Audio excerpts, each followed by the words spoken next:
Salut! Aujourd'hui, je vais te poser une question très importante. Puis l'objectif du vidéo, ça va être que tu sois capable de répondre à cette question-là après. Je vais te poser la question en tant que personne, mais si jamais tu es professionnel de la santé comme infirmière, médecin ou autre professionnel de la santé et que tu accompagnes des gens qui veulent prendre en charge leur santé, peut-être que tu vas vouloir poser cette question-là puis prendre le temps d'y répondre avec les patients que tu accompagnes. Mais aujourd'hui, on va se concentrer sur toi, puis j'aimerais que tu prennes le temps d'y répondre. Puis en fait, la question, c'est quels sont tes objectifs en termes de santé sur le long terme? Ça peut paraître assez simple comme question, mais laissez-moi quand même vous expliquer comment je veux que vous y arrivez à répondre à cette question-là. Je vais commencer en vous donnant mon exemple, en fait. Je suis quelqu'un, si vous ne me connaissez pas, qui avait beaucoup de douleurs articulaires, qui était souvent blessé. J'ai fait de l'arthrite juvénile quand j'étais enfant et ça a cessé avec les années, mais j'ai jamais vraiment arrêté d'avoir des périodes où est-ce que j'avais des douleurs articulaires. Parfois reliées à l'alimentation, parfois j'avais plus l'impression que c'était relié à la température qu'il faisait dehors, quand il y avait beaucoup d'humidité. Mais jamais vraiment assez pire pour être... je me suis fait proposer des médicaments dans les dernières années parce que ça passait pas, mais on trouvait rien au niveau clinique, rien au niveau des prises de sang. J'étais quand même prise avec ces douleurs-là plusieurs fois par année. Et c'était assez incommodant parce que ça me brimait dans les activités que je voulais faire, surtout au niveau du plein air, puis des activités de voyage, des activités de ski, de marche, randonnée. Ça me brimait à plusieurs reprises dans ma vie, jusqu'à ce que je m'achète des billets d'avion, en fait, puis ma santé allait quand même bien depuis plusieurs mois. Et je prévoyais faire une randonnée sur plusieurs jours au Pérou. Et finalement, avant la randonnée, je me suis encore blessée. Et c'était mon genou qui était problématique à ce moment-là.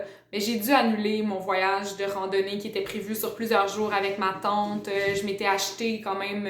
je m'étais tout équipée en termes de camping, la tente, les filtres à eau, le sleeping bag chaud. J'avais vraiment tout acheté avec les billets d'avion, puis on a dû se faire rembourser, moi puis les gens qui m'accompagnaient. Ça a été toute une aventure. Mais c'est resté un objectif de santé, en fait. Je vous parle de ça parce que moi, c'était des douleurs qui m'empêchaient de réaliser pleinement mes objectifs. Donc, mon objectif de santé tournait un peu autour de ça. Puis mon objectif de santé, c'est de réaliser une randonnée longue sur plusieurs jours à l'extérieur du Québec éventuellement.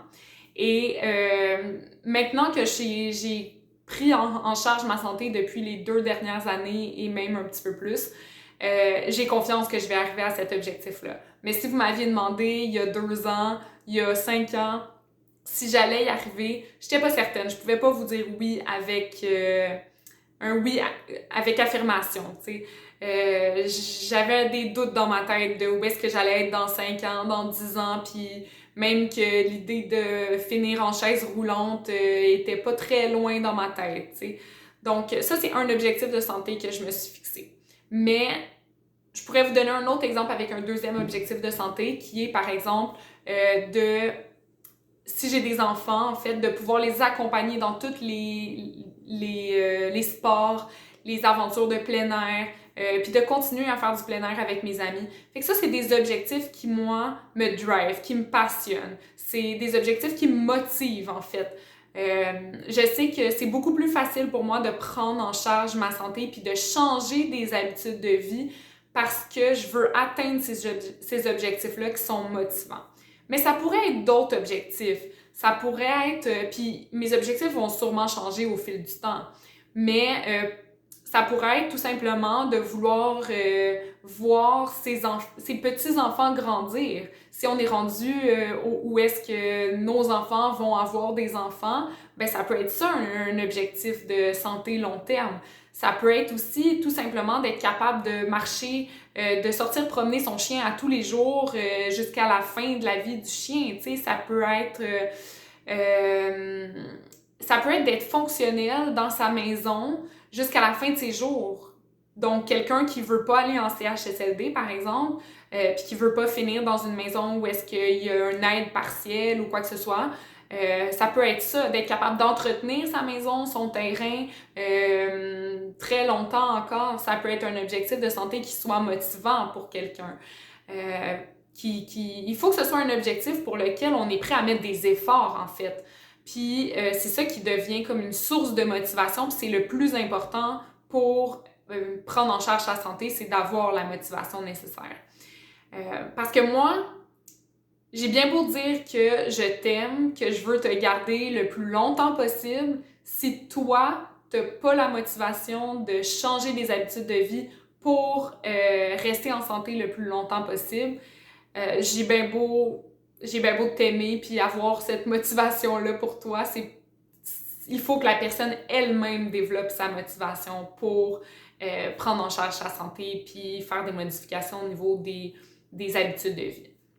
Et si je te demandais en fait si ton médecin de famille ou ton médecin qui te fait tes suivis habituellement, est-ce qu'il t'a déjà posé la question à savoir quels sont tes objectifs de santé?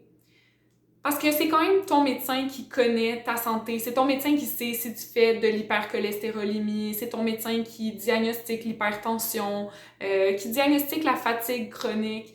Puis je trouve que c'est assez important en fait que le médecin qui diagnostique tout ça et qui nous aide dans notre cheminement de santé ou de maladie, on peut le voir de deux différentes manières, mais je préfère y aller avec le chemin de la santé.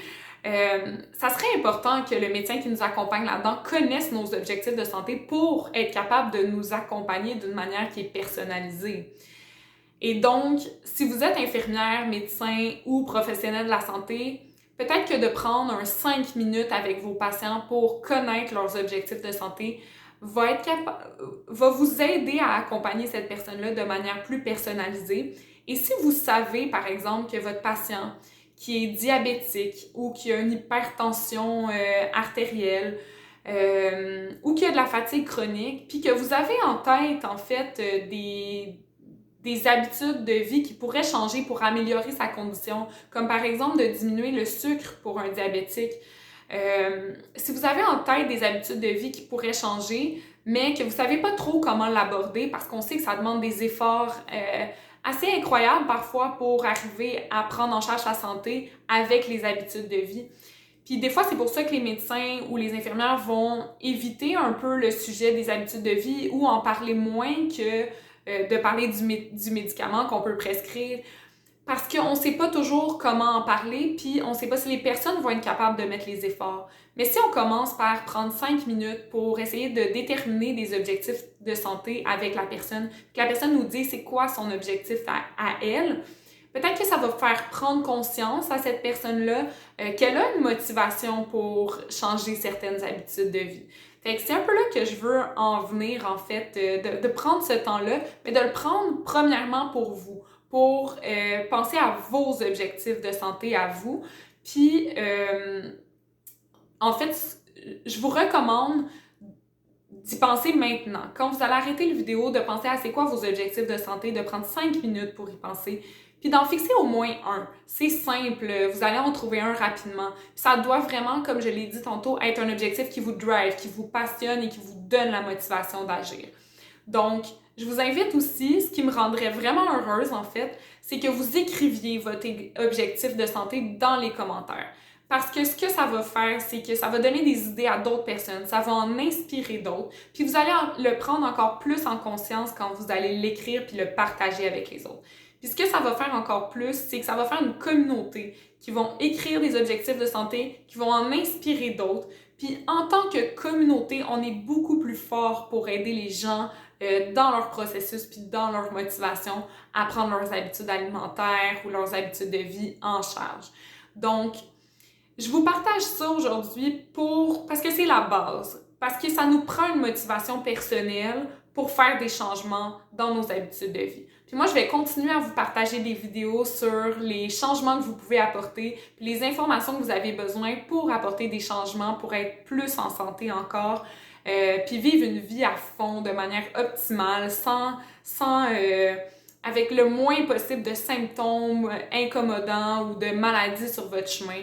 Donc, continuez à suivre mes vidéos pour ces changements-là, mais prenez le temps maintenant de répondre à cette question-là et de la mettre en commentaire, s'il vous plaît. Et voilà! Mon prochain vidéo, ça risque d'être sur les poissons, en fait, parce que j'avais eu une belle question par rapport à ça. Puis je pensais vous parler de ça tout de suite, sauf que je trouvais ça important de commencer avec... de commencer à se fixer des objectifs de santé dès maintenant pour que ce soit plus facile d'intégrer les choses que je vais vous dire dans les prochaines vidéos, en fait. J'espère que vous avez apprécié, puis bonne soirée!